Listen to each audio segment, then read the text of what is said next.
என் நெஞ்சில் குடியிருக்கும் ரொம்ப நாள் ஆசை இந்த மாதிரி ஸ்டேஜில் சொல்லணுன்ட்டு.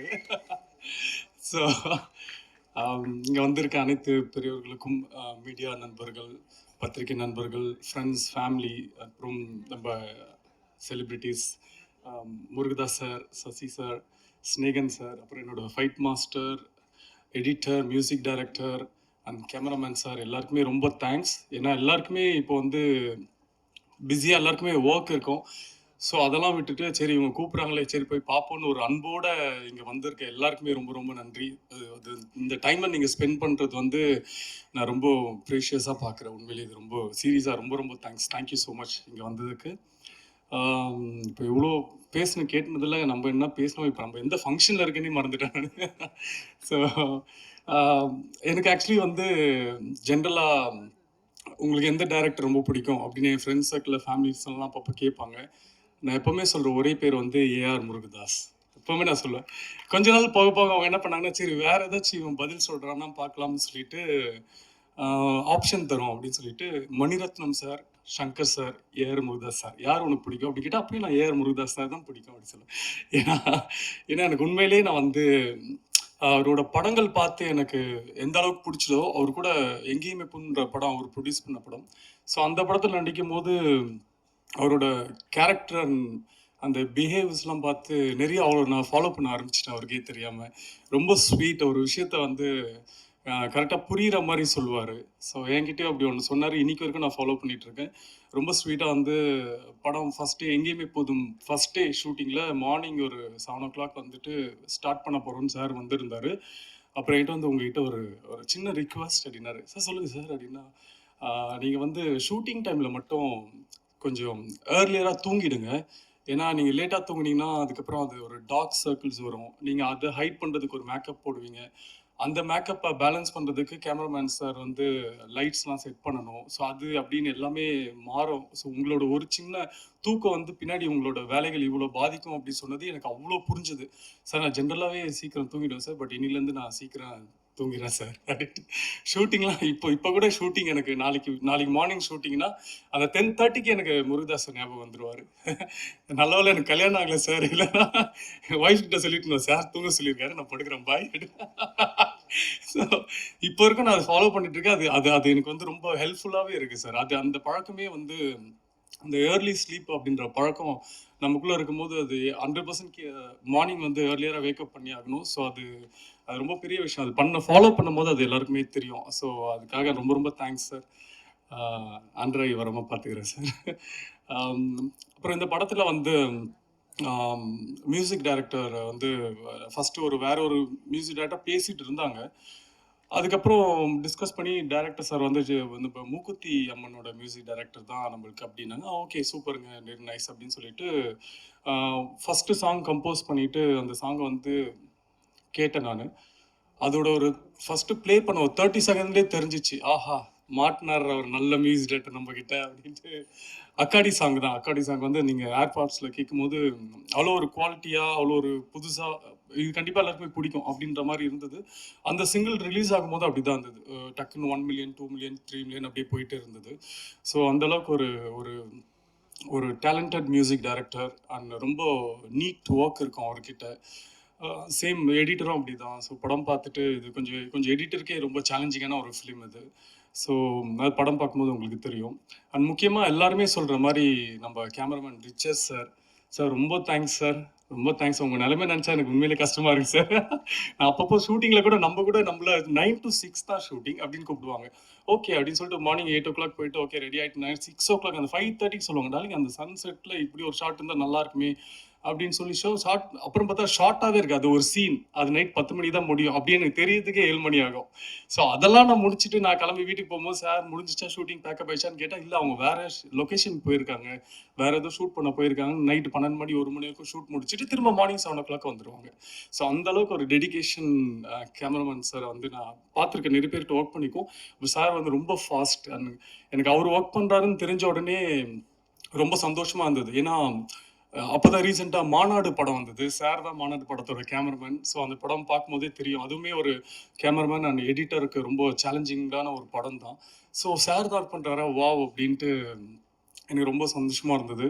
ஸோ அது நெனச்ச மாரியே அந்த அந்த ஃப்ரேம்ஸ், அந்த குவாலிட்டி எல்லாமே வந்து நெனச்சத விட ரொம்ப அதிகமா நல்லா இருந்தது sir. Thank you so much sir. நான் அத வந்து மறக்கவே மாட்டேன். இந்த படத்துக்கு நீங்க வந்தது வந்து எங்களுக்கு ஒரு பெரிய லக்கு. ஸோ சேம் அதே மாரி ப்ரொடியூசர் நம்ப பாபு விஜய் அவர் தான் ப்ரொடியூசர்.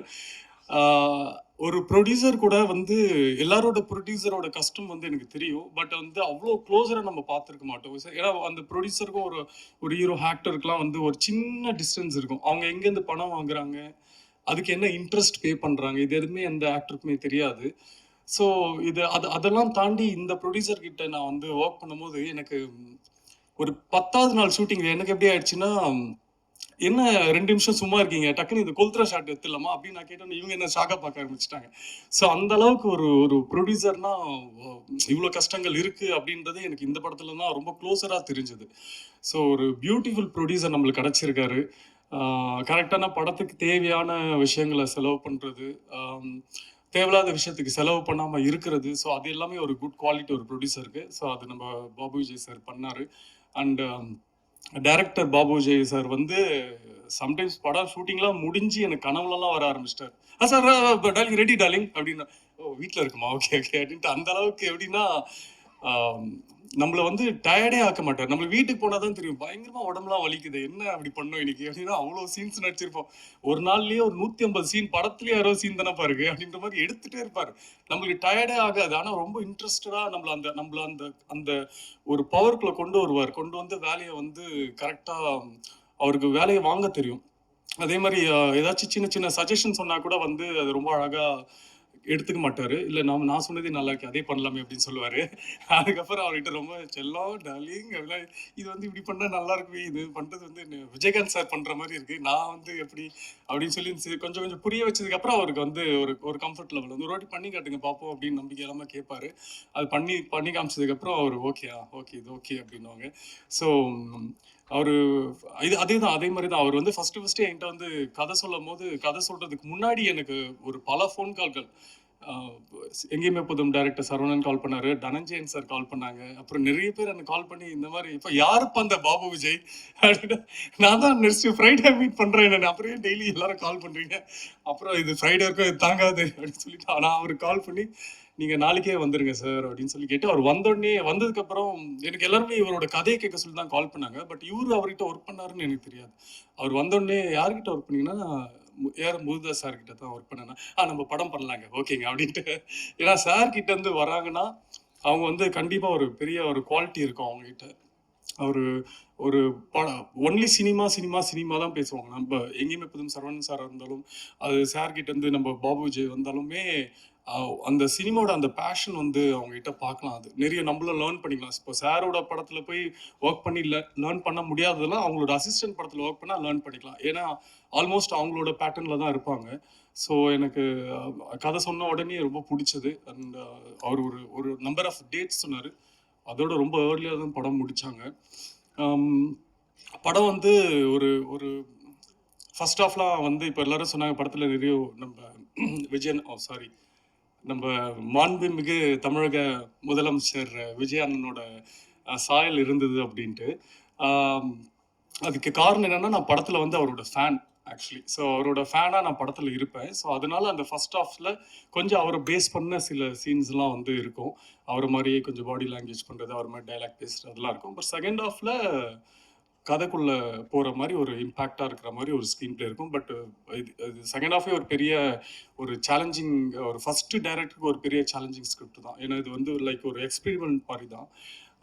அவர் நினச்சாருன்னா ஈஸியாக ஒரு கமர்ஷியலாக ஒரு செகண்ட் ஹாஃபில் அது கொண்டு போயிருக்கலாம். பட் அவர் எந்த இடத்துலையுமே அதை விடலை. நான் கூட ஒரு இன்ட்ரோல் பேக்கில் கூட நீங்கள் ட்ரெய்லரில் பார்த்த டைலாக் கூட நான் கேட்டிருந்தேன், இது இன்ட்ரோலில் இருந்தால் நல்லா இருக்குமேன்ட்டு. பட் அதுக்குமே அழகான ரீசன்ஸ்லாம் வச்சுருந்தார். இல்லை இப்படி வந்தால் ஹீரோயிசமாக போகணும் செகண்ட் ஹாஃபில், நம்ம கதை அப்படி பேஸ் பண்ணி இல்லை. ஸோ அப்படின்னு சொல்லி படத்துக்கு என்ன வேணுமோ, ஒரு ஹீரோக்குன்ட்டு ஒரு இம்பார்ட்டன்ஸ் மூவியில் இல்லாமல் அந்த கதைக்குன்னு ஒரு இம்பார்ட்டன்ஸோட ப்ளஸ் ஹீரோவை மாசா எப்படி காட்டுறதுன்னு அந்த அளவுக்கு ஒரு ஒரு பேக்கேஜாக அவர்கிட்ட இந்த படத்தை எடுத்திருந்தாரு. ஸோ எல்லாருமே படத்தை வந்து நீங்கள் தேட்டரில் பாருங்கள். நீங்கள் தேட்டரில் பார்த்தீங்கன்னா கண்டிப்பாக என்ஜாய் பண்ணுவீங்கன்ட்டு நான் நம்புகிறேன்.